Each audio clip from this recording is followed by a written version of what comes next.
दोस्तों, क्या आपको भी सपने में मरे हुए लोग दिखाई देते हैं? किसी को अपने मरे हुए पिताश्री सपने में दर्शन देते हैं, तो किसी को अपने मृत माता के दर्शन होते हैं। शायद आपने भी सपने में मृत परिजनों को अवश्य देखा होगा, लेकिन सुबह उठने के बाद आप उस सपने को दुर्लक्ष्य कर देते हैं। क्या आपने मन में कभी विचार आया कि आपको ऐसा सपना क्यों दिखाई दिया? इस सपने का अर्थ क्या हो सकता है? लेकिन दोस्तों, क्या आप जानते हैं, सपने में मरे हुए परिजन दिखाई देने पर हमें महत्वपूर्ण संकेत भी मिलते हैं। सपने में मृत परिजन दिखाई देना कोई आम बात नहीं है। इसके पीछे गहरा रहस्य छिपा हुआ है, जिनका वर्णन हमारे पुराणों में किया गया है। आज हम आपको उन्हीं महत्वपूर्ण संकेतों के विषय में बताने जा रहे हैं। इसीलिए आप इस वीडियो को पूरा जरूर देखिएगा, क्योंकि आधा अधूरा ज्ञान घातक हो सकता है। आज की इस प्रस्तुति में हम आपको पितृपक्ष में सबसे अधिक सुनी जाने वाली एक ऐसी महान कथा सुनाने जा रहे हैं। इस कथा के माध्यम से आपको समझ में आ जाएगा कि सपने में मरे हुए लोग देखने का क्या अर्थ होता है। अगर सपने में मरे हुए लोग दिखाई देते हैं, तो हमें बहुत ही महत्वपूर्ण संकेत मिलते हैं। कथा को शुरू करने से पहले आप सभी से निवेदन है कि आप इस वीडियो को लाइक जरूर करें और कमेंट में जय श्री कृष्ण अवश्य लिखें। तो चलिए आपको सुनाते हैं वह प्राचीन महान कथा। इस कथा को सुनने मात्र से ही पितरों की कृपा प्राप्त होती है। आइए सुनते हैं वह कथा। दोस्तों, एक बार देवर्षि नारद यमराज से मिलने के लिए यमलोक जाते हैं। यमराज देवर्षि नारद का बड़े प्रेम से आदर एवं सत्कार करते हैं और उन्हें प्रणाम करते हुए पूछने लगते हैं, हे देवर्षि, यमपुरी में आपका स्वागत है। आपके दर्शन से आज मैं धन्य हो गया और आपके चरण पड़ने से यमपुरी की शोभा बढ़ गई। इस प्रकार से यमराज के द्वारा स्वागत किए जाने पर देवर्षि नारद प्रसन्न होते हैं और यमराज को भी प्रणाम करते हैं और कहते हैं, हे मृत्यु के देवता यमराज, आपको भी मेरा प्रणाम है। आपके आदर सत्कार से हम अत्यंत प्रसन्न हुए। फिर यमराज नारद जी से कहते हैं, हे देवर्षि, आज आपका यमलोक में आने का क्या प्रयोजन है? अवश्य ही कोई महत्वपूर्ण कार्य अथवा कोई महत्वपूर्ण समाचार लेकर आप आए होंगे, या फिर हमसे कुछ भूल तो नहीं हो गई है? कृपया बताएं, मैं आपकी क्या सेवा कर सकता हूँ? तो नारद कहते हैं, हे धर्मराज, आप तो मृत्यु के तथा न्याय के देवता हैं। आप तीनों लोकों के सभी जीवित एवं मृत प्राणियों का लेखा जोखा रखते हैं। आपको समस्त चराचरों के भूत एवं भविष्य का भी ज्ञान है। इसीलिए मैं आपके पास कुछ शंका लेकर आया हूँ, जिसे दूर करने की कृपा करें। यमराज कहते हैं, हे देवर्षि, आप सत्य कहते हो। हम तीनों लोकों में निवास करने वाले सभी जीवित एवं मृत प्राणियों का लेखा जोखा अवश्य रखते हैं, किंतु आपके मन की बात की जानना हमारे बस की बात नहीं है। आप तो तीनों लोकों की खबर रखते हैं। आप भगवान विष्णु के सबसे प्रिय भक्त हैं। आप समस्त शास्त्रों का भी ज्ञान रखते हैं। किंतु अगर आप मुझसे कुछ जानना चाहते हैं, तो मैं अवश्य ही आपकी सहायता करूंगा। हे देवर्षि, आपकी जो भी शंका है, वो प्रश्न है, आप निसंकोच पूछ सकते हैं। मैं अपने सामर्थ्य के अनुसार उनका जवाब देने का प्रयास अवश्य करूंगा। देवर्षि नारद कहते हैं, हे यमराज, मैं पृथ्वी लोक का भ्रमण करके आया हूँ। मैंने पिशाच, प्रेत, कुष्मांड, बैताल, चुड़ैल, पिशाचिनी आदि प्रकार की कई विचित्र चीजें देखी हैं, जो जंगल में निवास करती हैं। इसके साथ ही मैंने देखा है, ये सभी दुष्ट शक्तियां मनुष्यों को परेशान करती हैं, उन्हें दुख देती हैं। इसका क्या कारण है? ये सभी बुरी शक्तियां मनुष्यों को क्यों परेशान करती हैं? तथा मेरे मन में अन्य एक प्रश्न है कि मनुष्य कई बार सपने में अपने पूर्वजों को देखता है, तो इसका क्या अर्थ होता है?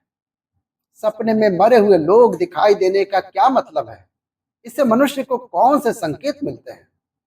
मैं समस्त मनुष्य जाति के कल्याण के लिए इन प्रश्नों का उत्तर जानने के लिए ही आपके पास आया हूँ। नारद जी के प्रश्न सुनकर यमराज कहते हैं, हे देवर्षि, आपने समस्त मानव जाति के कल्याण के लिए उचित ही प्रश्न किए हैं।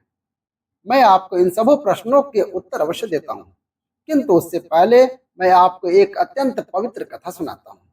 इस कथा में आपको सभी प्रश्नों के उत्तर मिल जाएंगे। आप इस कथा को ध्यान से अवश्य सुने। जो भी मनुष्य इस कथा का श्रवण करता है, मैं उसके 32 अपराध माफ करता हूँ। तब नारद जी कहते हैं, हे धर्मराज, आप मुझे वह महान कथा सुनाइए, मैं इसे ध्यान से सुनूंगा। तो दोस्तों, यमराज देवर्षि नारद को यह महान कथा सुनाते हैं। तो चलिए आपको वह कथा सुनाते हैं, आप सभी इस कथा को ध्यान से सुनिएगा। एक समय की बात है, मध्य देश में एक अत्यंत शोभायमान नगरी थी, जहां पर एक सेठ अपने 4 भाइयों के साथ निवास करता था।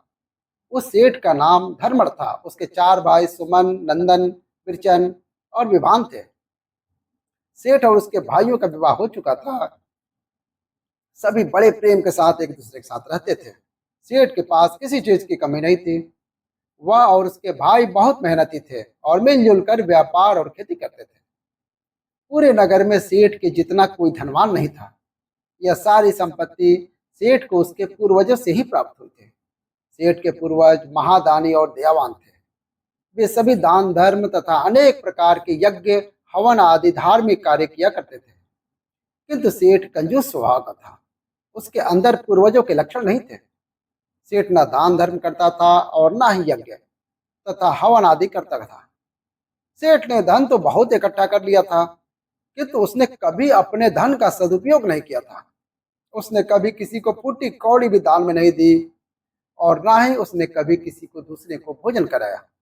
सेठ के पूर्वज तो मंदिरों में भंडारा दिया करते थे, गरीबों को वस्त्र तथा अन्न का दान किया करते थे, लेकिन सेठ ने अपने पूर्वजों का कभी अनुसरण नहीं किया। वह हमेशा धन कमाने में तथा धन का संचय करने में लगा रहता था, जिससे उसके पास बहुत सारी धन संपत्ति तो हो गई, लेकिन उसके पूर्वज उससे बहुत दुखी और नाराज हो गए। पितृपक्ष आया। पितृपक्ष में सभी पूर्वज अपने पुत्रों के द्वारा श्राद्ध और तर्पण की अपेक्षा कर रहे थे, किंतु उनके किसी भी पुत्र ने अपने पूर्वजों के लिए ना श्राद्ध किया और ना ही तर्पण किया। उन्होंने ना दान धर्म किया और ना ही किसी भूखे प्राणी को भोजन कराया। अपने पुत्रों की ऐसी दुष्टता देखकर सभी पितृगण अत्यंत दुखी हो गए।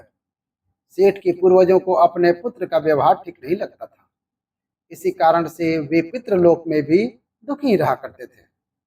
धन कमाने के लालच में सेठ इतना उन्मत्त हो गया कि वह अपने पूर्वजों को भी भूल गया और उसने अपने पूर्वजों का श्राद्ध तथा तर्पण आदि का कार्य बंद कर दिया, जिससे उसके पूर्वजों की आत्मा की तृप्ति नहीं होती थी।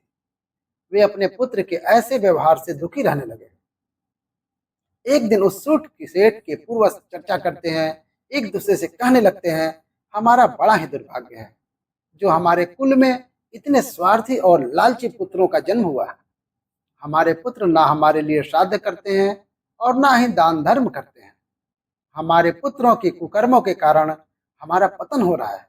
इस प्रकार से विचार करके वे सभी पितृ अपने पुत्रों से मिलने के लिए जाने के विषय में सोचने लगते हैं और कहते हैं, हमें यमराज के पास जाना चाहिए। अब वे ही हमारी इस समस्या का समाधान कर सकते हैं। हम सभी यमराज के पास जाकर उनसे हमारे पुत्रों से मिलने के लिए जाने की अनुमति मांगेंगे। सभी पितृगण आकाश मार्ग से उड़ते हुए पितृलोक से यमलोक में यमराज के पास जाते हैं। वहां पर जाकर सभी यमराज को नमस्कार करते हैं। पितृगणों को यमपुरी में आया हुआ देखकर यमराज भी उनका स्वागत करते हैं और उनके आने का कारण पूछते हैं। तब सभी पितृ हाथ जोड़कर अपना दुख बताने लगते हैं। सभी पितृ यमराज से कहते हैं, हे धर्मराज, हमारे पुत्रों की मति भ्रष्ट हो गई है। हमारे पुत्र ना दान धर्म करते हैं, ना श्राद्ध करते हैं, ना तर्पण करते हैं। उनके अशुभ आचरण से हमारा पतन हो रहा है। वे कभी दान धर्म नहीं करते हैं, जिस कारण से हमारी संतुष्टि नहीं हो रही है। कृपया आप हमें हमारे पुत्रों से मिलने के लिए एक बार जाने दें। हम हमारे पुत्रों को समझाकर लौट आएंगे। उन्हें शास्त्रों का ज्ञान देकर फिर से यमलोक लौट आएंगे। तब यमराज ने उन्हें आज्ञा देते हुए कहा, हे महात्माओं, तुम अपने पुत्र को मिलने के लिए तो नहीं जा सकते, किंतु तुम अपने पुत्र को स्वप्न के माध्यम से संकेत अवश्य दे सकते हो। इसीलिए आप सभी अपने पुत्रों को उनके सपने में जाकर संकेत देकर उन्हें अपना दुख समझा सकते हैं। फिर वे सभी पितृ इस बात पर समझत हो जाते हैं, सहमत हो जाते हैं और एक एक करके अपने पुत्रों के सपने में जाकर दर्शन देते हैं। सबसे पहले वे अपने बड़े पुत्र के अर्थात शेठ धर्मड़ के सपने में दर्शन देते हैं और उसे संकेत देते हैं, किंतु उनका बड़ा पुत्र उनके संकेतों को समझ नहीं पाता है। दूसरे दिन जागने पर वह उस सपने को भूल जाता है और अपने पितरों के द्वारा दिए गए संकेतों को भी नजरअंदाज कर देता है। इससे वे सभी पितृगण फिर से निराश हो जाते हैं। फिर सभी पितृगण अन्य पुत्रों के स्वप्न में जाकर भी दर्शन देने लगते हैं तथा उन्हें अनेक प्रकार के संकेत भी देते हैं, लेकिन उनके बाकी पुत्र भी उन संकेतों को दुर्लक्ष्य कर देते हैं। कोई भी अपने पूर्वजों के द्वारा बताए गए संकेतों को समझ नहीं पाता है, जिससे सभी पितृगण अत्यंत दुखी और नाराज हो जाते हैं। सेठ और उसके भाई धन कमाने के लालच में पूरी तरह अंधे हो चुके होते हैं।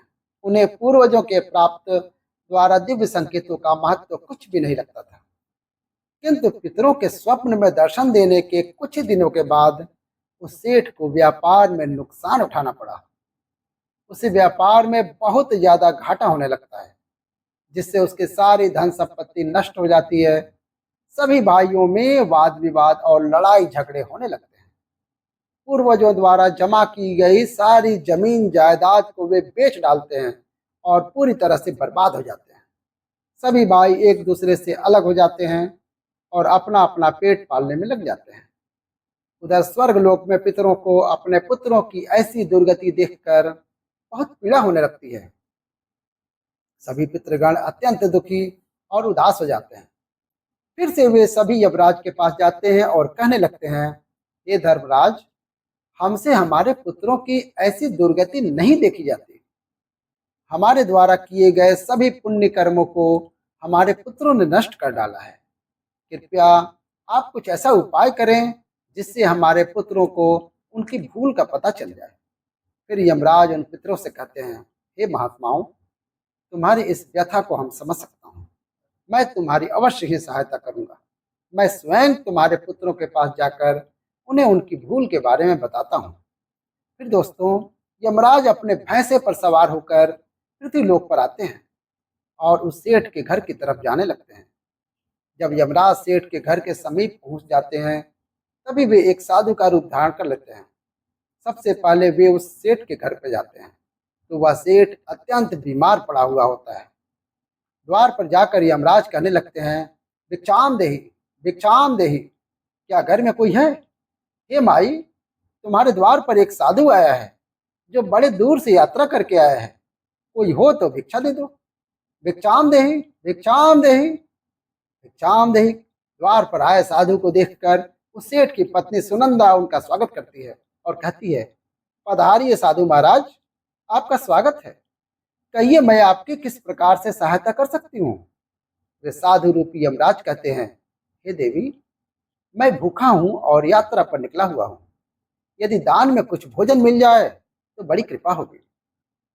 सेठ की पत्नी कहती है, ठीक है साधु महाराज, आप रुकिए, मैं अभी आपके लिए कुछ भोजन लेकर आती हूँ।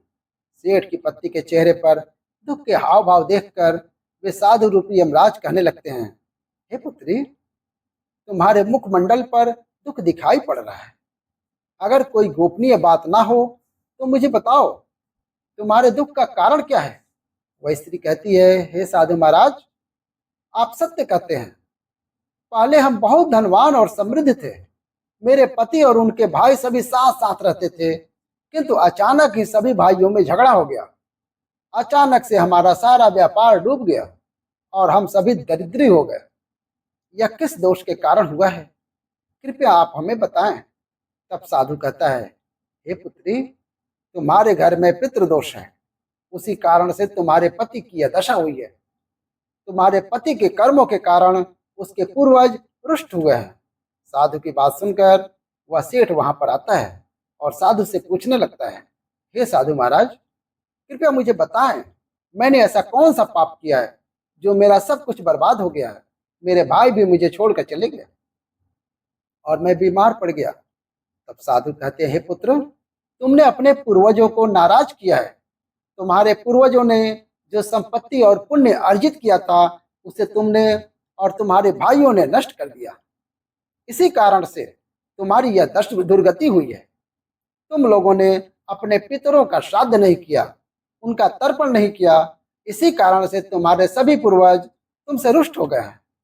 तुम्हारे पूर्वजों ने सपने में आकर तुम्हें कई महत्वपूर्ण संकेत दिए थे, किंतु तुमने उन संकेतों को दुर्लक्ष्य कर दिया और अपने पूर्वजों को अपमानित किया है। यही कारण है कि तुम्हारा सारा वैभव नष्ट हो चुका है। इस प्रकार से उस साधु के द्वारा बताने पर उस सेठ को सब कुछ पता चल जाता है। उसे याद आता है उसके सपने में उसके पूर्वजों ने उसे दर्शन दिए थे।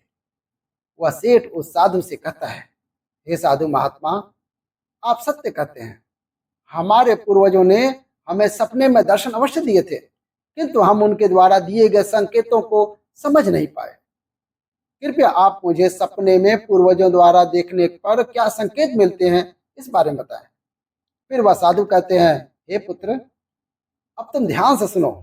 मैं तुम्हें सपने में पूर्वज दिखाई देने पर मिलने वाले संकेतों के बारे में बताता हूँ। साधु रूपी यमराज कहते हैं, हे पुत्र, यदि पितरों का उद्धार नहीं होता है तो वे प्रेत योनि में ही मृत्यु लोक पर भटक रहे होते हैं। वे भूख प्यास से व्याकुल होकर अपने परिवारजनों के घरों में प्रवेश करते हैं। सुनो वत्स, अब मैं तुम्हें उन सभी संकेतों के बारे में बताता हूँ जो तुम्हें ध्यान में रखना चाहिए। यमराज ने साधु के वेश में सेठ को बताया, यदि तुम अपने सपने में अपने पूर्वजों को भूख और प्यास से व्याकुल देखते हो तो यह संकेत अत्यंत महत्वपूर्ण होता है। इसका तात्पर्य यह है कि तुम्हारे पितृ अभी भी प्रेत योनि में भटक रहे हैं। इसका कारण यह है कि उनके लिए उचित रूप से श्राद्ध कर्म और तर्पण नहीं किया गया है। वे अब भी अपने परिवार से आहत और जल की प्रतीक्षा कर रहे हैं। ये स्थिति तब उत्पन्न होती है जब पूर्वजों का तर्पण समय पर नहीं किया जाता है या जब श्राद्ध की प्रक्रिया को पूरी श्रद्धा से नहीं निभाया जाता है। तुम्हारे पूर्वज स्वप्न के माध्यम से अपनी पीड़ा व्यक्त कर रहे हैं ताकि तुम उनकी स्थिति को समझो और उनके लिए आवश्यक धार्मिक अनुष्ठान कर सको। इस समस्या का समाधान यही है कि अपने पितरों की विधि पूर्वक श्राद्ध कर्म और तर्पण किया जाए। सेठ को अस्पष्ट करते हुए यमराज बोले, अगर तुम्हें अपने सपने में मृत पूर्वज जंजीरों में बंधे हुए दिखाई देते हैं तो यह अत्यंत चिंता का विषय है। यह संकेत इस बात का प्रतीक है कि तुम्हारे पितृ किसी बंधन में हैं और उन्हें मुक्ति नहीं मिल पाई है। यह स्थिति तब उत्पन्न होती है जब उनका श्राद्ध या तर्पण समय पर नहीं किए जाते या उनके लिए आवश्यक धार्मिक कृत्य अधूरे रहते हैं। यह दर्शाता है कि पितरों की मुक्ति में बाधाएं उत्पन्न हो रही हैं। इस समस्या का समाधान भी यही है कि तुम दान, श्राद्ध और तर्पण का आयोजन करो ताकि पितरों की आत्मा को शांति मिल सके और वे अपने बंधनों से मुक्त हो सके। यमराज ने गंभीरता से कहा, अगर तुम्हारे पूर्वज सपने में मैले और फटे पुराने वस्त्र पहने दिखाई दें तो यह अत्यंत अशुभ संकेत है। यह इस बात का प्रतीक है कि तुम्हारे पितृ अत्यधिक दुखी और पीड़ित हैं। वे प्रेत योनि में भटक रहे हैं और उनकी आत्मा को शांति प्राप्त नहीं हो पा रही है। ये तब होता है जब उनके लिए श्राद्ध कर्म, तर्पण और पिंडदान नहीं किया जाता। इसलिए जब भी इस प्रकार का सपना आए, अपने पूर्वजों की आत्मा की शांति के लिए तुरंत पिंडदान और तर्पण करना अनिवार्य होता है। सेठ से बात करते हुए यमराज ने समझाया, अगर तुम्हारे पूर्वज सपने में कुछ मांगते हुए दिखाई दें तो यह इस बात का संकेत है कि उनकी कोई अधूरी इच्छा बाकी रह गई है।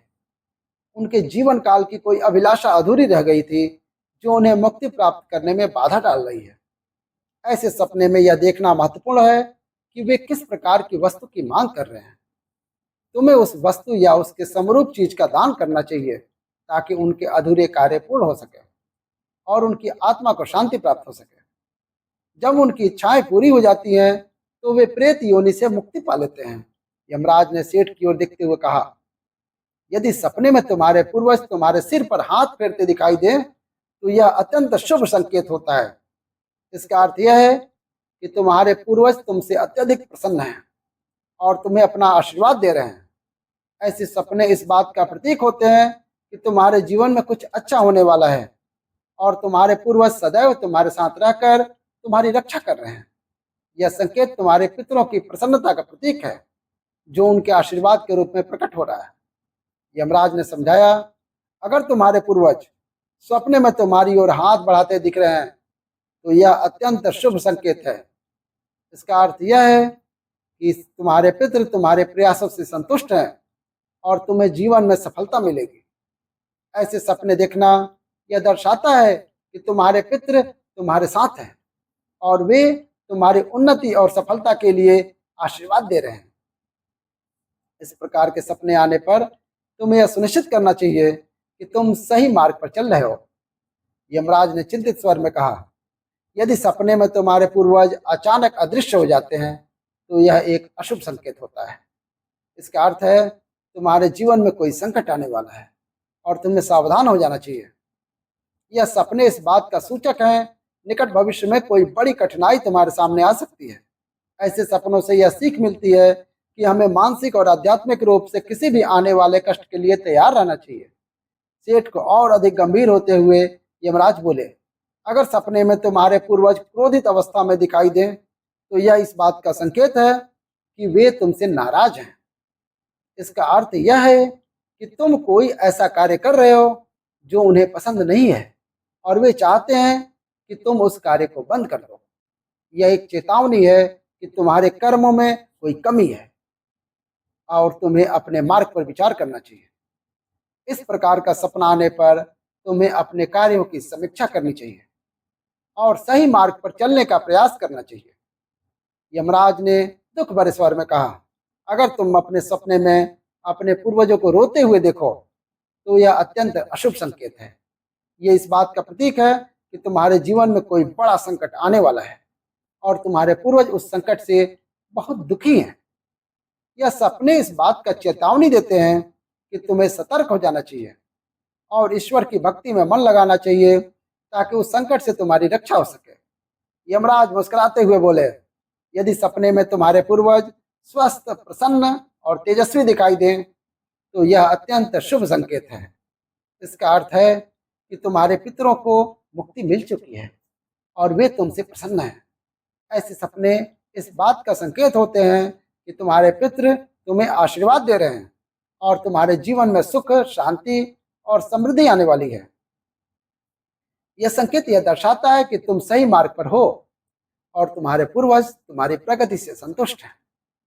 यमराज ने चेतावनी भर में स्वर में कहा, अगर पितृपक्ष के दौरान तुम्हें सपने में घोड़ा, हाथी, बैल या कोई विकृत मनुष्य दिखाई दे तो यह इस बात का संकेत है कि तुम्हारे पितरों की मुक्ति नहीं हुई है और वे अब भी प्रेत योनि में भटक रहे हैं। यह इस बात का भी संकेत है कि वे तुमसे अत्यंत दुखी हैं। ऐसे संकेत मिलने पर तुम्हें तुरंत पितरों की संतुष्टि के लिए दान और श्राद्ध करना चाहिए ताकि उनकी आत्मा को शांति मिल सके। अंत में यमराज बोले, यदि तुम्हें सपने में कोई जानवर जैसे कुत्ता, बैल, गाय या अन्य पशु मनुष्य की तरह बात करते दिखाई दे तो यह अत्यंत विचलित करने वाला संकेत है। इसका अर्थ यह है कि तुम्हारे पितरों की आत्मा को शांति नहीं मिल रही है। यह इस बात का संकेत है कि तुमने उनके लिए आवश्यक धार्मिक कृत्य अधूरे छोड़े हैं। इस स्थिति में तुम्हें तर्पण, पिंडदान या अन्य धार्मिक अनुष्ठान करके अपने पितरों की आत्मा की शांति के लिए प्रार्थना करनी चाहिए। तब वह साधु कहता है, हे पुत्र, यदि तुम्हें भी इस प्रकार के सपने दिखाई पड़े हैं तो तुम्हें अपने पूर्वजों को प्रसन्न करने के लिए दान, धर्म, तर्पण, श्राद्ध आदि करना चाहिए, जिससे तुम्हारे सभी कष्ट दूर होंगे। साधु की बात सुनकर उस सेठ को अपनी गलती का एहसास हो जाता है और वह तुरंत ही अपने भाइयों के पास जाता है और उन्हें साधु के द्वारा बताई हुई बात बता देता है। फिर सभी भाइयों को समझ में आ जाता है कि उनके पूर्वज उन्हें सपने में आकर संकेत दे रहे थे। फिर वे सभी भाई मिलकर नदी के तट पर जाते हैं और अपने पूर्वजों के लिए श्राद्ध, तर्पण, दान, धर्म आदि का कार्य करते हैं और अपने पितरों को संतुष्ट करते हैं। फिर एक दिन उनके पूर्वजों के सपने में आकर दर्शन देते हैं और उन्हें नाना प्रकार के संकेत देते हैं। वे सभी संकेत शुभ होते हैं। अपने पितरों के द्वारा शुभ संकेत प्राप्त होने पर उन सभी भाइयों का जीवन खुशियों से भर जाता है। उनके सभी रोग और दोष समाप्त हो जाते हैं। वे फिर एकजुट होकर रहने लगते हैं और खूब तरक्की करते हैं। यमराज नारद जी से कहते हैं, हे देवर्षि, जब मनुष्य के पूर्वज संतुष्ट हो जाते हैं तब मनुष्यों को अनेक प्रकार के संकेत प्राप्त होते हैं। अब मैं तुम्हें उन शुभ संकेतों के विषय में बताता हूँ। यदि सपने में मृत परिजन सिर पर हाथ फिराते दिखाई देते हैं, इस सपने का अर्थ यह है कि वे बहुत अधिक प्रसन्न हैं। पूर्वज ये संकेत दे रहे हैं कि उस मनुष्य के जीवन में कुछ बहुत ही अच्छा होने वाला है। यदि पूर्वज मनुष्य की ओर हाथ बढ़ाते हुए दिखाई देते हैं, तो पूर्वज ये संकेत दे रहे हैं कि मनुष्य जो भी काम कर रहे हैं उससे वे संतुष्ट हैं और उसे उस कार्य में अवश्य ही सफलता प्राप्त होगी।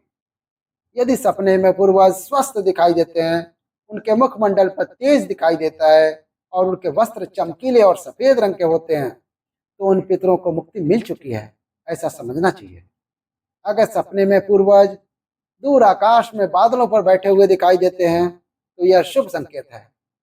मनुष्य के पूर्वज अत्यंत प्रसन्न हैं और उसे आशीर्वाद दे रहे हैं। इस प्रकार से उन सभी भाइयों को पूर्वजों के द्वारा शुभ संकेत प्राप्त होते हैं और उनका खोया हुआ सारा धन और संपत्ति उन्हें वापस मिल जाते हैं और सभी भाई मिलजुल कर एक साथ रहने लगते हैं और सुखपूर्वक 100 वर्षों तक जीवन व्यतीत करके दिव्य विमानों में बैठकर पितृलोक चले जाते हैं। तो दोस्तों, इस प्रकार से यमराज ने देवर्षि नारद को पितरों के द्वारा मिलने वाले संकेत बताए हैं। आपको यह कथा कैसी लगी कमेंट करके जरूर बताएंगे।